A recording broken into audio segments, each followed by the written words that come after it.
certain nombre de pays, pas au Maroc.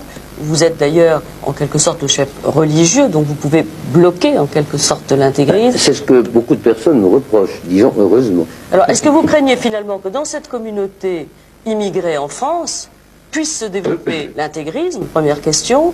Deuxième question, comment allez-vous concevoir vos relations avec un pays voisin, l'Algérie, si l'intégrisme y sévit de manière plus sévère encore? Madame, d'abord, je voudrais mettre au point, d'une façon générale, une question de dictionnaire. Il y a le fondamentalisme et l'intégrisme. Je suis fondamentaliste. Les Marocains sont fondamentalistes. Les intégristes, c'est l'école de Khomeini. C'est différent. Nous sommes des fondamentalistes.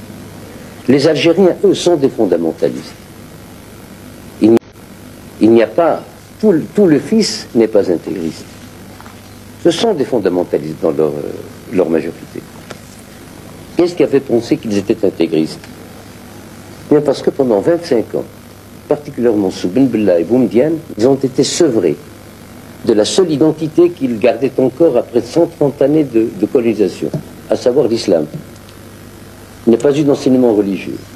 Il n'y a pas eu d'université qui fasse apprendre l'arabe. On a supprimé toutes les associations des oulémas.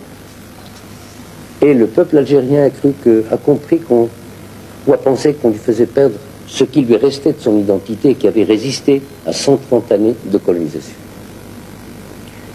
Le fait qu'on ait laissé faire a créé un vide immédiatement qui est venu se remplir par la révolution agitatrice, démagogique, destructrice des intégristes.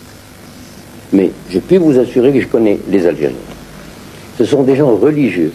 Ils sont pratiquants. Ils ne demandent qu'à pratiquer dans le bon cadre. Et je pense que maintenant les responsables politiques